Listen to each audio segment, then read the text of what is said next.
एक हम बात कर रहे हैं कि सिंबोलिज्म है, लेकिन एक पॉजिटिव साइन है।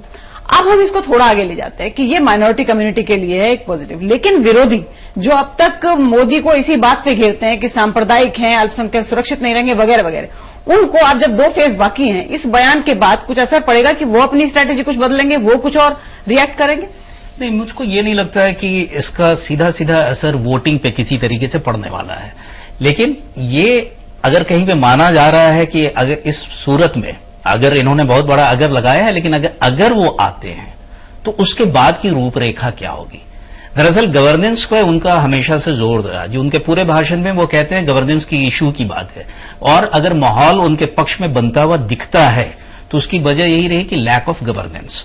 तो इस लैक ऑफ गवर्नेंस में अगर आप गवर्नेंस के साथ जाना चाहते हैं, और जिन मुद्दों को लेके इंक्लूसिव ग्रोथ की जो बात होती है वो सिर्फ कम्युनिटी स्पेसिफिक नहीं है या रिलीजियस कम्युनिटी स्पेसिफिक नहीं होती है, वो उन सारे लोगों की बात होती है जो कि पिछड़े हैं, जो दलित है, वो आपके डेवलपमेंटल का जो इकोनॉमिक डेवलपमेंट का जो मॉडल है उसमें उनकी भागीदारी बढ़ाने की आप कोशिश करते हैं।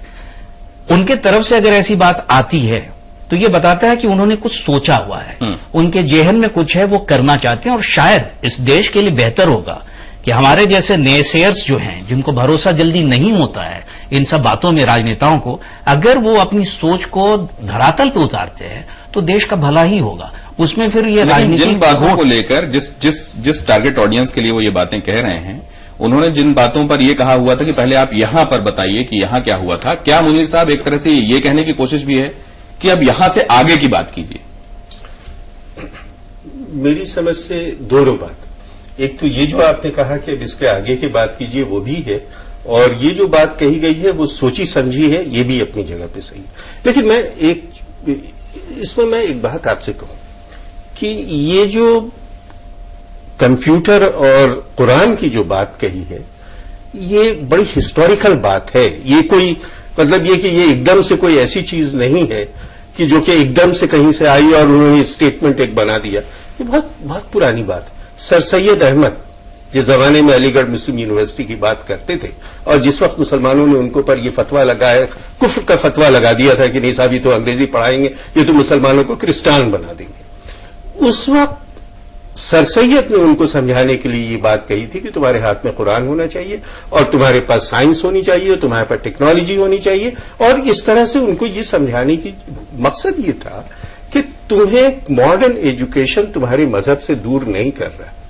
मुसलमानों के साथ एक बहुत बड़ी प्रॉब्लम है। मुसलमान का ये कहना है कि साहब हम सब कुछ हो सकते हैं, हम मॉडर्न हो सकते हैं, जो कुछ हो सकते हैं, लेकिन हमें आप हमारे मजहब को, हमें उसके अंदर आप वो न करिए।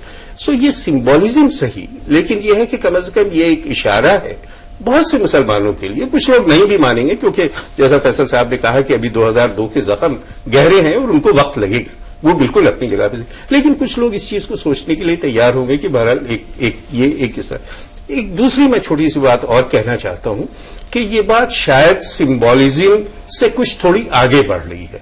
वजह उसकी ये है कि मोदी साहब ने अपने पिछले कोई एक इंटरव्यू नहीं हुआ, बहुत सारे इंटरव्यू हुए और बहुत सारे चैनल्स पे दिखाया गया, और हर जगह उन्होंने काफी पॉजिटिव किस्म की बात करने की कोशिश की। इस फैसल साहब वाले इंटरव्यू में भी एक दो चीजें और बहुत ही पॉजिटिव हुई हैं, जो कि अगर आपने वक्त दिया तो मैं उसको अगली उसमें मैं उसको भी सामने लाना चाहूंगा, लेकिन ये चीजें अहम है और इन पे गौर करने की जरूरत। चलिए, जब चर्चा को हम आगे बढ़ाएंगे, लेकिन उससे पहले आइए देखते हैं कि जनता का निष्कर्ष, जब लोगों ने से हमने ये पूछा कि मोदी ने ये कहा है, इसके क्या मायने वो लगाते हैं, तो देखिए क्या कहा उन्होंने। जो गुजरात में किए वैसे तो मुझे लगता नहीं है कि मतलब मुसलमानों का, वो जितने भी बोलते हैं सब मुसलमानों के खिलाफ बोलते हैं। इसके वजह से जाहिर होता है ना कि मुसलमानों की तरक्की नहीं चाहते। बोल नहीं सकते हैं, ये बात है। कैसा होएगा वो तभी वोटिंग का बोल नहीं सकते। अब उनके मन में क्या है, बट अब जो हिसाब से वो अपने प्रचार में लगे हुए हैं उस हिसाब से तो लग ही रहा है कि वो मुसलमान भाइयों को भी साथ में लेकर चलना चाहते हैं। देखिए, मोदी जी की मंशा पूरे देश की तरक्की है जी। बिल्कुल, जिस तरह से कई बार इंटरव्यू वगैरह आए हैं गुजरात के बारे में देखा गया, उनका जो जितने भी आंकड़े पेश किए गए हैं उसमें मुसलमानों को काफी मतलब दिल्ली की अपेक्षा या और राज्यों की अपेक्षा वहाँ के मुसलमानों का स्तर काफी ऊंचा है। उन्होंने तो एक विकास का रूप लिया है कि विकास होना चाहिए, देश का विकास होना चाहिए, और जब विकास के अंदर सभी आएंगे, हिंदू भी आएंगे, मुसलमान भी आएंगे, सिख भी आएंगे, ईसाई भी आएंगे। विकास की बातें की जा रही हैं और सबको साथ में लेकर चलने की बात कही जा रही है, लेकिन आप दूसरी तरफ की बातें भी सुन रहे हैं।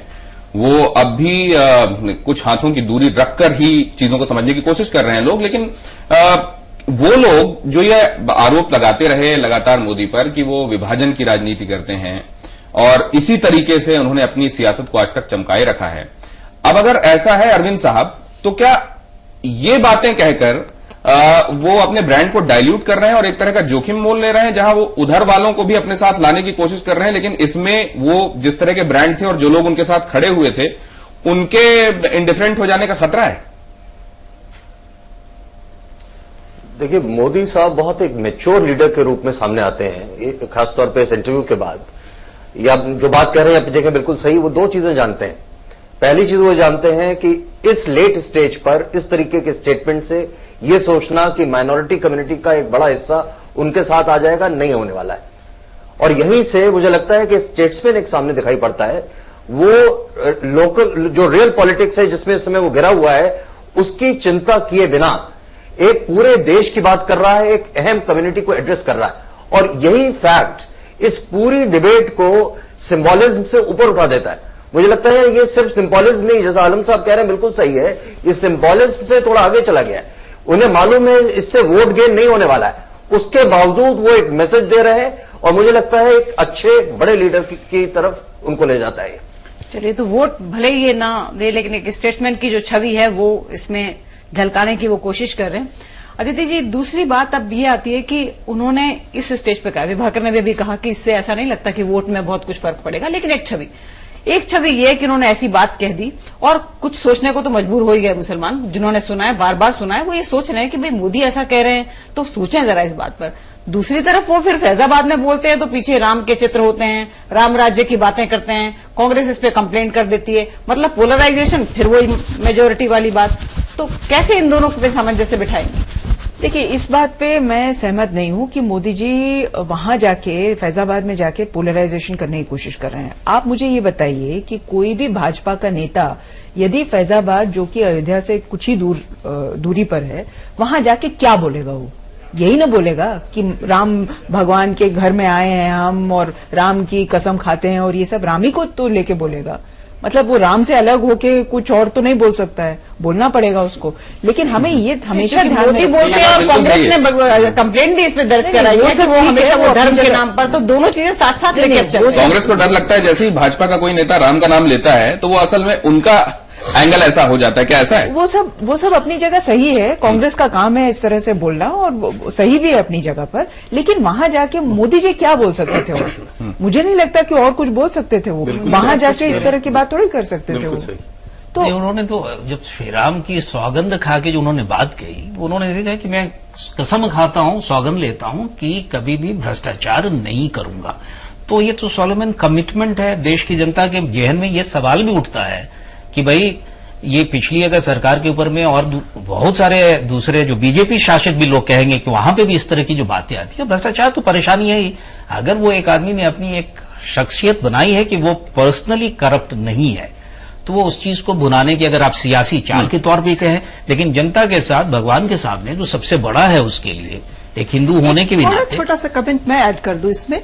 अभी जितने फेजेस के चुनाव हुए हैं और अभी 2 फेजेस मेन अब बच रहे हैं, और जो जबरदस्त काउंटर कंसोलिडेशन की जो खबरें आ रही हैं, हमें थोड़ा सोचना होगा कि क्या उन खबरों से तो मोदी जी परेशान नहीं हो रहे हैं कि वो एक ब्लॉक में वो सारे वोट जो उनके खेमे, अपोजिट खेमे के हैं, अगर इकट्ठा हो गए तो उनको हो सकता है ये बहुत क्रूशियल फेज में परेशानी हो।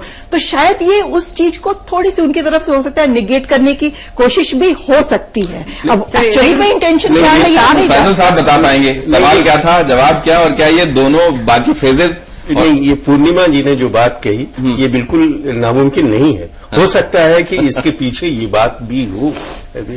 मैं ये समझता हूँ कि ये जो अभी हुआ है, और क्या आपकी इजाजत से एक ब्रेक ले लें और उसके बाद आपकी पूरी बात सुनते हैं। निष्कर्ष में एक छोटे से ब्रेक के लिए रुकेंगे, चर्चा जारी, हाजिर होगा।